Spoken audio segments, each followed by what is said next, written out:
মদিনায় আয়া কয় এটা আমরা গোলাম কিনে আনছি। কার কথা কয়? সালমান ফারসি। আয় ভবিষ্যৎ ছিল কত বড় কি তার, কি হয়ে গেল? গোলামে যদি এটা কয় আমরা কিনে আনছি গোলাম, এটা বিক্রি করবো।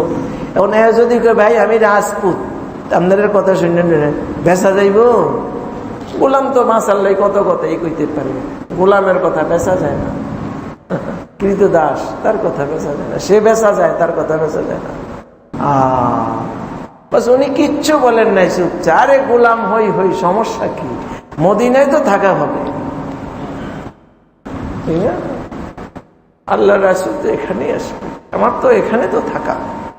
এইভাবে একের পর এক বিকৃত হয়েছেন। এক মনিবে কিনে নিয়েছে, ওখানে অনেকদিন কাজ করছে, ওখানের পরে আরেকজনের কাছে বিক্রি করছে, এখানে 10 জনের হাতে বিকৃত হয়েছেন। এরপরে রাসূল সাল্লাল্লাহু আলাইহি ওয়াসাল্লাম মক্কা থেকে যখন মদিনায় হিজরত করে যান, তখন তিনি 10ম মনিবের হাতে। আল্লাহ রাসূলের শেষ পর্যন্ত পাইছিনি। আল্লাহ দোস্ত, ইমানের স্বাদ ভিন্ন। তো আল্লাহর রাসূল সর্বাধিক প্রিয় হওয়া, সর্বাধিক। হযরত খুবাইব রাদিয়াল্লাহু তাআলা আনহুকে কাফেররা ধরে ফেলছে, ওনাকে মেরে ফেলবে। তখন জামানায় মারার ইয়া ছিল, শুলিতে চড়াইয়ে মারত। এখন যেরকম ফাঁসি দেয় তেরকম ফাঁসি দিত না, শুলিতে চড়িয়ে মারত। এখন ওনাকে শুলিতে চড়াবে, একজনে জিগায় আর শেষবারের মতো চাই না, কোনো আশা টাশা আসেনি, আর কিছু খাইতে চাই কিনা, আমার কিছু তোমার কোনো আশা আকাঙ্ক্ষা আছে মৃত্যুর আগে? বলে যদি তোমরা সময় দাও তাহলে 2 রাকাত নামাজ পড়তাম। 2 রাকাত নামাজ পড়ছে। নামাজ পড়ার পরে বলে যে তোমরা মনে করবা যে আমি তোমরা মাইরে লাইবা, এই জন্য বাঁচার জন্য আমি নামাজ পড়ব। আমার কিন্তু মনে আরো নামাজ পড়তে চায়, বাকি তোমরা এইসব কথা বলবা, এই জন্য আমি এই দরখাস্ত করি না। তো শুলিতে ওনাকে চড়াইতেছে।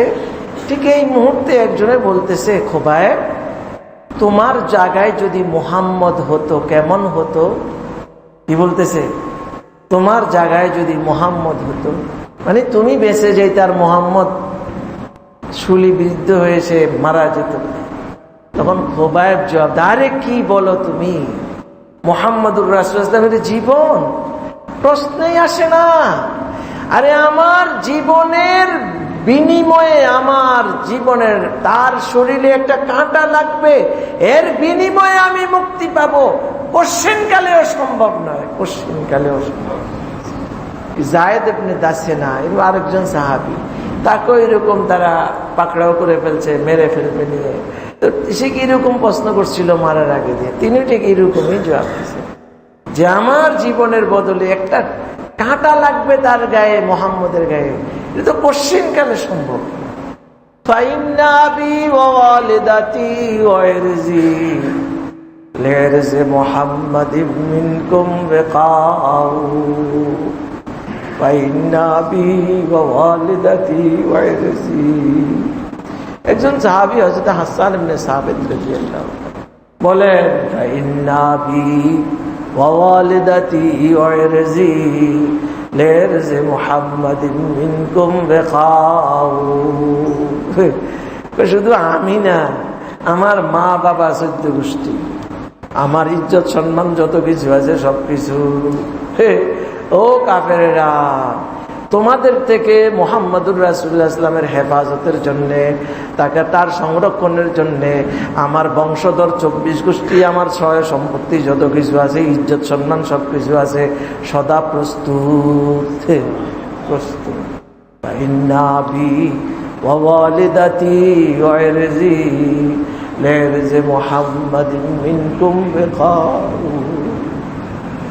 হযরত আবু তালহা রাদিয়াল্লাহু তাআলা রাসূল ইসলামের সফর সঙ্গী, সফরে রাসূল ইসলাম সামনে ওঠে আর আবু তালহা পিছনে। ওট কিসের মধ্যে হোঁচট খেবে, কেমনে ওট কাইত হয়ে গেছে, তো আল্লাহর রাসূল পড়ে গেছে। হযরত আবু তালহা ওটের থেকে নামার নিয়ম হলো ওট বসাবে, ওট তো অনেক উঁচা, বসাবে তারপরে নামবে। আরে উট বসিয়ে তারপরে নামবেন, এটা তো অনেক দূরের কথা। বরং উনি উটের থেকে লাফ মারবেন। আরে লাফ মারতেও তো একটা প্রস্তুতি নিতে হয় না? এতটুকু গাওয়ারা না যে আল্লাহর রাসূল উটের থেকে পড়ে গেছেন আর আমি লাফের প্রস্তুতি নিয়ে লাফ দিব, এটাও সহনীয় নয়। বরং দেখা মাত্রই নিজে উটের উপর থেকে নিজে কাইচ হয়ে পড়ে গেছেন। লাফ দিয়ে পড়ার জন্য যে 1 সেকেন্ডের 100 ভাগের 1 ভাগ সময় লাগতে পারে, এতটুক বিলম্ব সহ্য করে পড়ে গেছেন, নিজেকে নিজে ফেলে দিয়েছেন উটের উপর থেকে। এটি আলামত নিজের জীবনের চেয়ে কাকে বেশি ভালোবাসে? আল্লাহ। ইয়াবতাগুনা ফাদলাম মিনাল্লাহি ওয়া রিদওয়ানা ওয়া ইয়ানসুরুনাল্লাহা ওয়া রাসূলাহু ওয়া ইয়ানসুরুনাল্লাহা ওয়া রাসূলাহু। সব ছেড়ে চলে আসছে আল্লাহ আল্লাহ রাসূলের দ্বীনের সাহায্যে। আল্লাহ কয় উলাইকা হুমুস সাদিকুন। এই দুনিয়াবাসী জান্নাল সত্যবাদী কারা দেখাল। এই আমার হাবিবের সাহাবীগো মুহাজিরগো অবস্থা দেখো, ওদের দিলের অবস্থা, মুখের কথা, কাজে কর্ম সবটা একরকম। সবটা দিলের কাজ, দিলের অবস্থা, মুখের কথা, তাদের কাজকর্ম সবটা একরকম একরকম একরকম একরকম সবটা। উলাইকা হুমুস সাদিকুন। দোস্ত, তো দিলের হালাতের উপর কি সবচেয়ে প্রিয় কে? আল্লাহ আল্লাহ আল্লাহ রাসূলও প্রিয়, আমার সন্তানাদি সমান সমান হইল না, কারটা বেশি হইতে হইব? আল্লাহ পাকের মহব্বত, আল্লাহ রাসূল সাল্লাল্লাহু আলাইহি ওয়াসাল্লাম মহব্বত বেশি হইতে হবে, বেশি হইতে। আল্লাহ ওয়াল্লাযীনা আমানু আশাদ্দু হুব্বান লিল্লাহ। মুমিনের বিভিন্ন জিনিসের মহব্বত থাকে ঠিকই, কিন্তু আল্লাহর জন্য মহব্বত সবচাইতে বেশি, সবচাইতে বেশি। যেমন আব্দুর রহমান ইবনে আবু বকর, আবু বকর রাদিয়াল্লাহু আনহু ছেলে আব্দুর রহমান বদরের যুদ্ধে গেছিল, বাকি রাসূলের লগে না, বিরুদ্ধে আবু জেহেলের লগে হইয়া গেছে। কার লগে? আবু জেহেলের দলের লোক হয়ে গেছে, বেঈমান ছিল তখন, মুসলমান হয়নি। অথচ বাবা মুসলমান, কত 1 নম্বরের মুসলমান, তাই না? হিজরতের সময় তো রাসূলের সাথে মদিনা চলে গেছে। বদরের যুদ্ধে আবু বকর তো রাসূল সাল্লাল্লাহু আলাইহি ওয়াসাল্লামের সাথে ইসলামের পক্ষে যুদ্ধ করতে গেছে, আর ওই আব্দুর রহমান, আবু বকরের ছেলে আব্দুর রহমান, আবু জেহেলের সাথে ইসলামের বিরুদ্ধে যুদ্ধ করতে গেছে।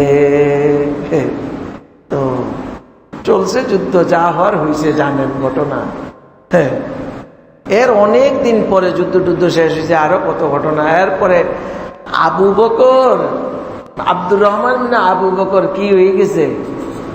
মুসলমান হয়ে গেছে। মুসলমান হয়ে গেছে, এখন তার মক্কায় থাকবে না, চলে গেছে কোথায়? এখন বাবার কাছে কত আনন্দ না, ছেলে মুসলমান হয়েছে। যেই বাবা নামাজ পড়ে, ছেলে নামাজ পড়ে না, ছেলে যদি কোনো কারণে নামাজি হইয়া যায়, বাবার কাছে অনেক ভালো লাগে না? অনেক, মনে হয় যেন কোটি কোটি টাকার সম্পদ পাইছে সে। আর যদি ছেলে নামাজ না পড়ে আর বাবা নামাজি কালামি, তার কাছে কত যে কষ্ট, কত যে কষ্ট। ছেলেটা নামাজই পড়ে, আর বাকি কি করবে? নামাজই পড়ে না সে। আল্লাহ আল্লাহ, আপনি আমাদের কাউকে এমন ছেলে দিয়েন না যে নামাজ পড়বে না। যত ছেলে দিয়েছেন সবাই নামাজই বানায়, সবাই। আল্লাহ, এখন বাপ বেটা এক জায়গায় বসা অতীতের স্মৃতিচারণ করতে আছে, অতীতের কথাবার্তা করতে আছে। আব্দুর রহমান এক পর্যায়ে এসে বাবারে কয়, আব্বা আমি কিন্তু বদরের যুদ্ধে আসছিলাম, আমি তো আর মুসলমান ছিলাম না, আমি আবু জাহেলের দলভুক্ত হয়ে আইছি।